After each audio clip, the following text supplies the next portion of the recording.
The tree is an ancient magical symbol. Its roots are in the earth, and yet its branches reach towards the heavens. All children are drawn to them. They climb in them, they play in them, and they even build houses in them. Much of this has to do with the energy of the tree and its connection to the fairy realm.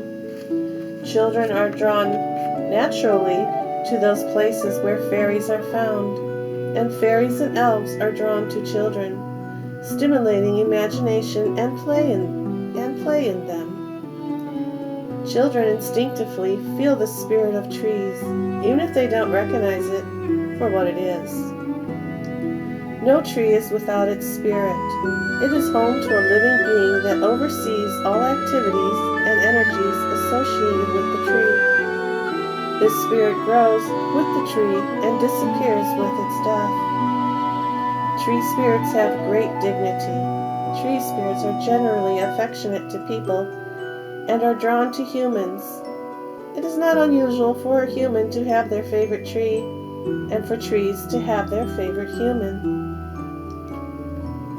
Tree tenders are the nymphs, and they are not bound to the tree, although they will often stay close.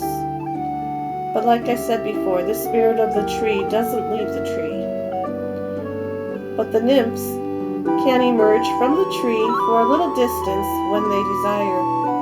Usually during the day, they are so busy with normal growing activities, they're not very fond of leaving their trees. At night, when the outside world slows down, they are more free. They have greater opportunity to move about. Many people get the jitters when out at night, especially in forested and wooded areas. Part of this is the response to the energy of the tree spirits as they begin to emerge from the trees, and their presence is felt more strongly. Every tree is also home to a wide variety of elves.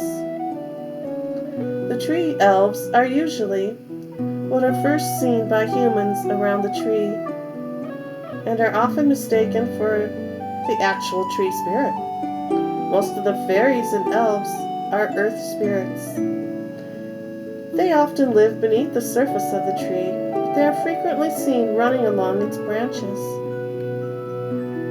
One group of elves found beneath trees are known as the moss maidens in Germanic lore.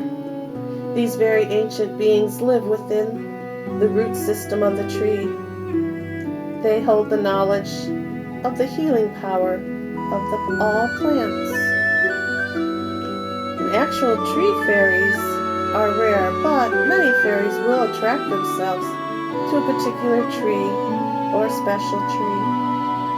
Wildflowers, when found at the base of a tree, especially the oak trees, often signal the homes of tiny fairies. The wildflowers grow at the foot of the trees so they can share in the protection and energy of the tree spirit. The tree spirit is in close connection with the elementals. They are the sylphs and the undines. The undines work with the great circulation of water in the tree. The salamanders work with the production of the fruit, and sylphs are of the air, so that is the oxygen, and gnomes of the earth take care of the roots. Now, the following here is 2 suggestions for attuning to the tree spirits, the fairies and the elves. One of them is spend time around trees, go to parks, climb a tree, or sit under one and enjoy being in its presence.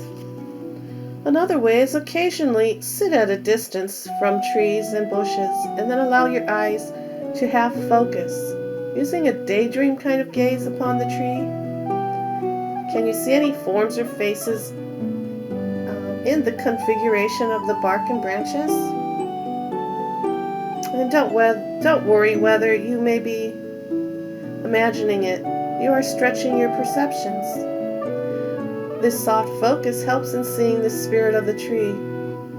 It will usually be first noticed peering out from the gnarled bark. With practice and persistence, you will start to see much more. Learning to attune to the spirits of the tree will help you connect with and understand the role of the energies of them as well. There is much what we can learn from every tree if we learn to feel the loving caress of the shade it provides and hear its soft whispers in the rustling of the leaves.